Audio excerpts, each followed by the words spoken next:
Many of you have probably heard of or even watched gymnastics sometime in your life.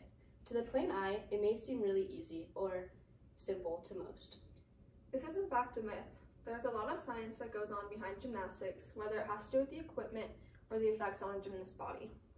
Some of the different parts of gymnastics are the physics, the events, and the long and short-term effects on a gymnast's body.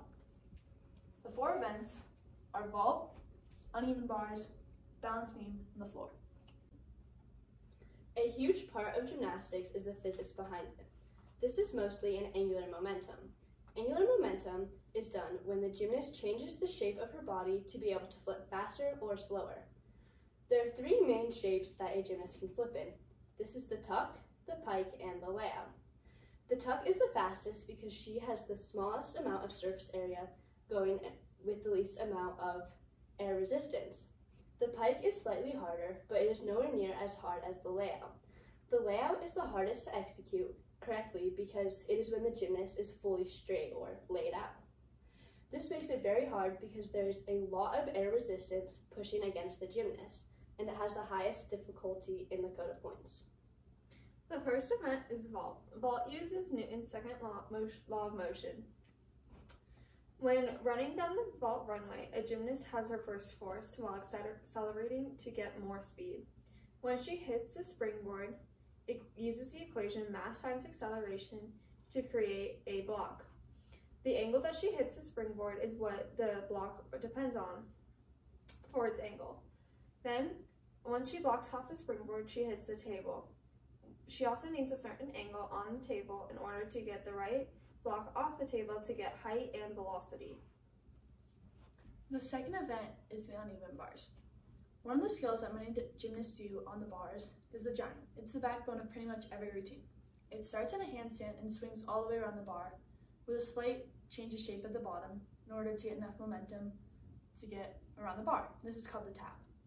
At the bottom of the bar, the force acting upon the gymnast is 4 times of their body weight. Another force is the centripetal force.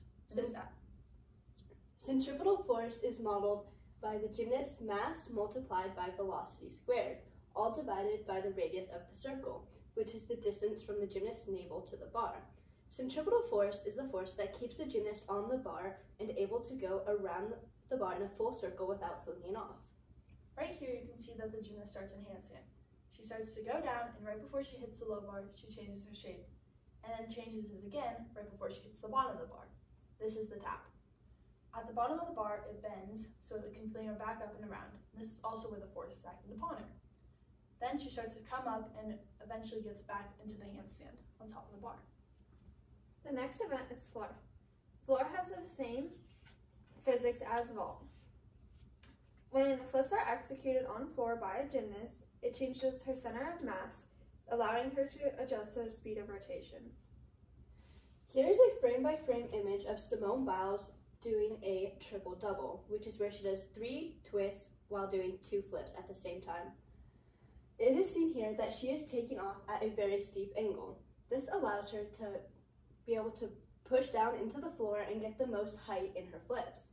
It is also seen that she is starting to turn. This is how she's able to twist, by bringing her arms to the side and pulling that way. This changes her center of mass. Now I'd like all of you to stand up from wherever you're watching this and jump in a 360-degree turn. While you do this, think about the way your arms are moving. They will likely be pulling to the side of some way, and this is exactly how gymnasts initiate their turn in their flips. The last event is beam. Beam has similar physics to floor and vault, but it is 4 feet high off the ground and it is 4 inches wide. This is an example of Simone Biles doing a vault called the Yurchenko double pike.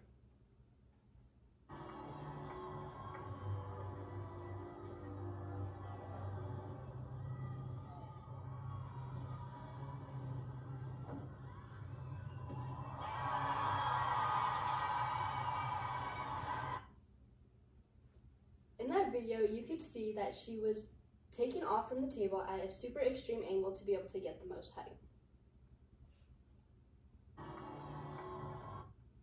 Next is the equipment of gymnastics. On bars, chalk is used. Chalk is made up of magnesium carbonate, and it is used to create friction between the bar and the gymnast. Chalk has very many textures and can range from soft to hard, and it can also be mixed with water and honey in order to make it stickier. Another piece of equipment also used on the bars are grips. Both men and women use grips. Grips are made out of leather and are often fastened at the wrist with buckles or Velcro. Grips always have finger holes, but the men's high bar grips will have 3 finger holes, while the ring grips will have 2 finger holes. The women's uneven bar grips also have 2 finger holes, as shown here, for the ring finger and middle finger.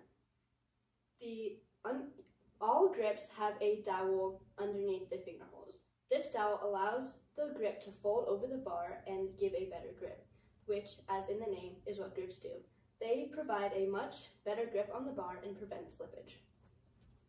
Another thing that gymnasts use are wristbands. These go under their grips. These were made to stop tearing on the wrists.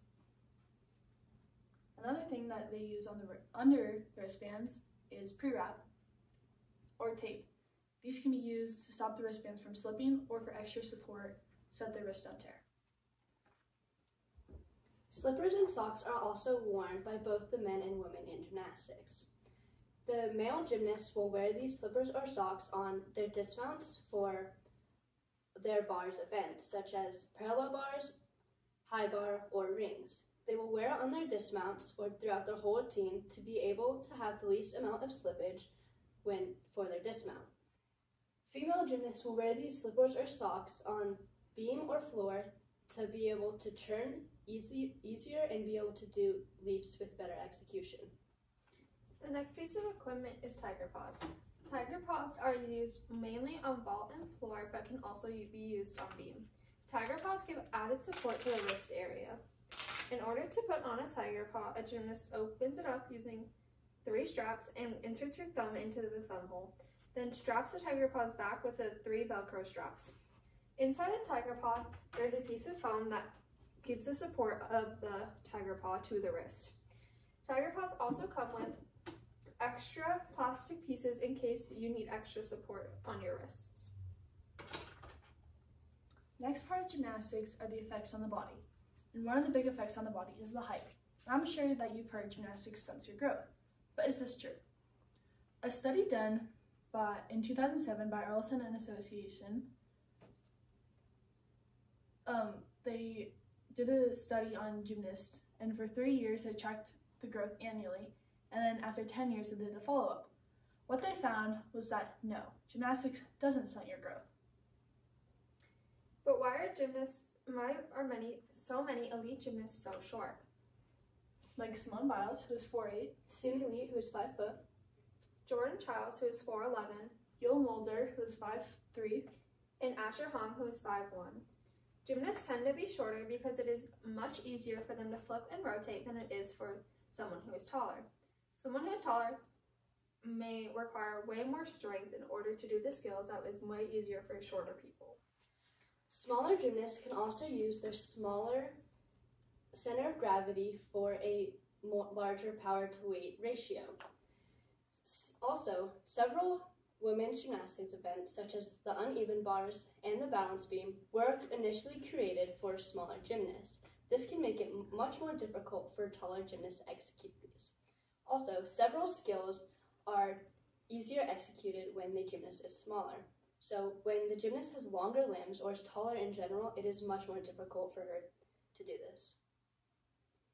There are also other good and bad effects in gymnastics.